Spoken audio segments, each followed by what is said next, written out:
L'ordre du jour de cette réunion comportait le point suivant. 1. Ordonnances et décrets. 2. Mesures individuelles. 3. Présentation de communication. 1. Ordonnances et décrets.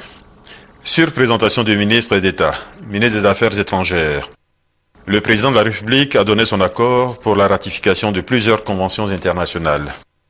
Il s'agit notamment de l'amendement de la Convention sur la protection physique des matières nucléaires, adoptée le 8 juillet 2005 à Vienne, de la Convention internationale pour la répression des actes de terrorisme nucléaire, adoptée le 13 avril 2005 à New York, de la Convention pour la répression d'actes illicites contre la sécurité de la navigation maritime, adoptée le 10 mars 1988 à Rome, de la Convention de Dakar révisée relative à l'Agence pour la sécurité de la navigation aérienne en Afrique et à Madagascar, à SECNA, adoptée à Ouagadougou et signée le 28 avril 2010 à Libreville, au Gabon.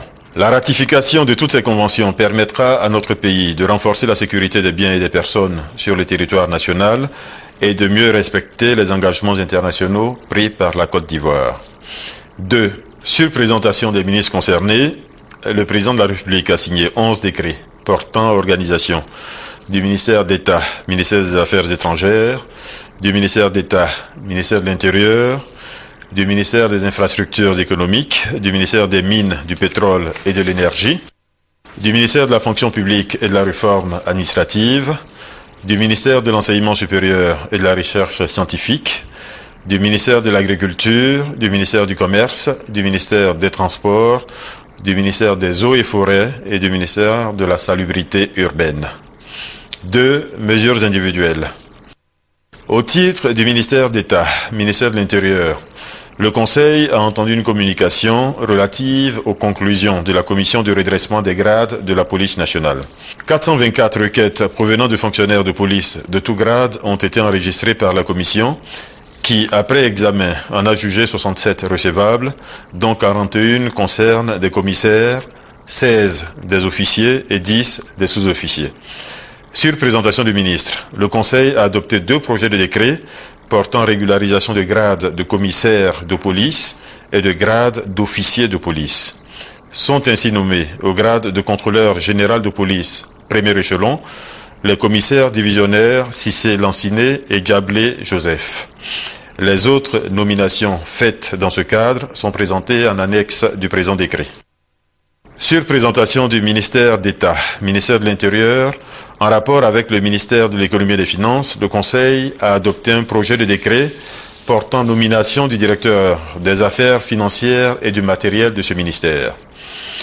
Sur présentation du ministère des Infrastructures économiques, en rapport avec le ministère de l'Économie et des Finances, le Conseil a adopté un projet de décret portant nomination du directeur des affaires administratives et financières de ce ministère.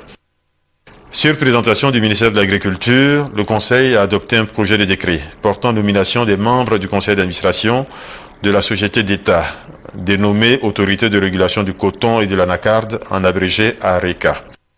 Enfin, sur présentation du ministère du Commerce, en rapport avec le ministère de l'Économie et des Finances, le Conseil a adopté un projet de décret portant nomination du directeur des affaires administratives et financières de ce ministère. 3. Communication. Au titre du ministère d'État, ministère des Affaires étrangères, le Conseil a entendu 2 communications. La première communication est relative au compte-rendu de la réunion interministérielle préparatoire à la 2e conférence au sommet Côte d'Ivoire-Burkina Faso, prévue à Ouagadougou le 18 novembre 2011. Cette réunion, tenue le 18 octobre 2011, a établi le bilan des diligences découlant du premier Conseil des ministres conjoints tenu le 15 septembre 2009 à Yamoussoukro et dégager les perspectives pour la prochaine conférence au sommet du 18 novembre 2011. Ainsi, une vingtaine de diligences ont été exécutées ou sont en voie de l'être relativement à l'accord de siège entre la Côte d'Ivoire et l'Office burkinabé des chargeurs, à l'accord de siège du projet de la représentation du port autonome d'Abidjan à Ouagadougou, à la création d'un comité du corridor Abidjan-Ouagadougou, à l'harmonisation des procédures de contrôle du gabarit, du poids et de la charge à l'essieu des véhicules lourds de transport, à la relecture de la convention de concession des services de transport ferroviaire, au règlement de contentieux financier avec la Citarail, à l'adoption par chaque État du statut unique du personnel de la Citarail, à l'élaboration du document de vision 2030 relatif au développement du secteur ferroviaire, à la requête conjointe pour le financement du secteur ferroviaire, à la ratification du statut du fleuve Volta et la convention de l'autorité d'aménagement du bassin de la Volta,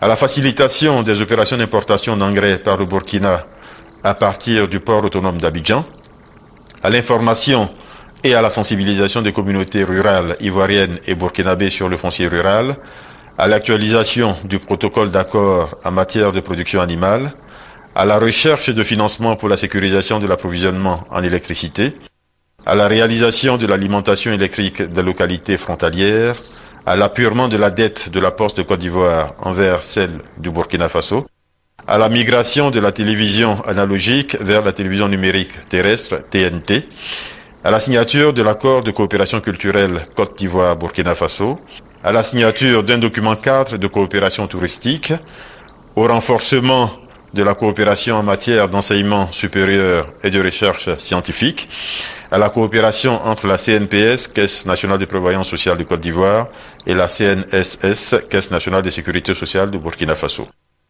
Les perspectives concernant la deuxième conférence au sommet des deux chefs d'État intègrent l'examen de dossiers dans les domaines suivants: politique, diplomatie et intégration, sécurité, coopération administrative et transfrontalière, fluidité du trafic et libre circulation des personnes et des biens, infrastructures routières, ferroviaires et aériennes, agriculture, production animale et ressources halieutiques, eau, énergie et mines, poste, communication et TIC, culture et artisanat, tourisme, économie, industrie et commerce, foncier rural.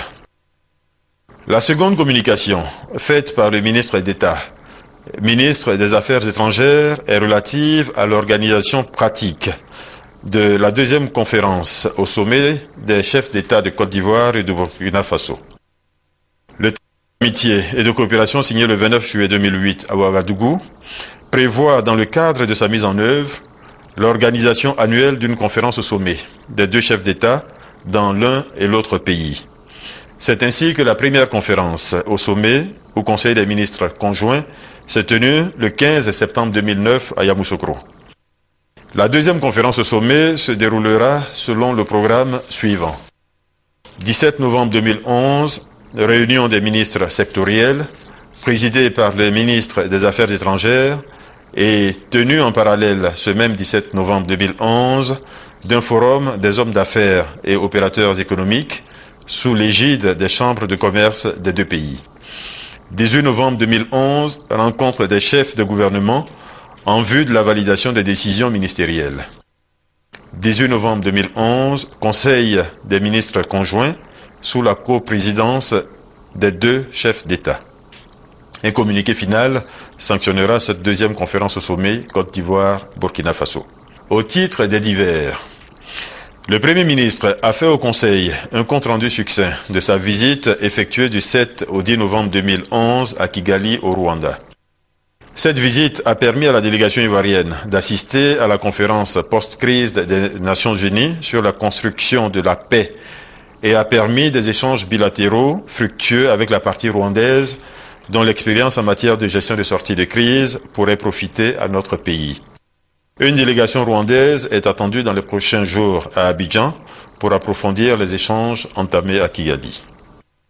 Le Premier ministre a également informé le Conseil du recrutement d'un cabinet international dans le but d'aider le gouvernement dans la construction et la mise en œuvre de sa stratégie, dont l'un des objectifs fondamentaux est de permettre et accélérer la réalisation de l'ambition du président de la République de faire de la Côte d'Ivoire un pays émergent à l'horizon 2020.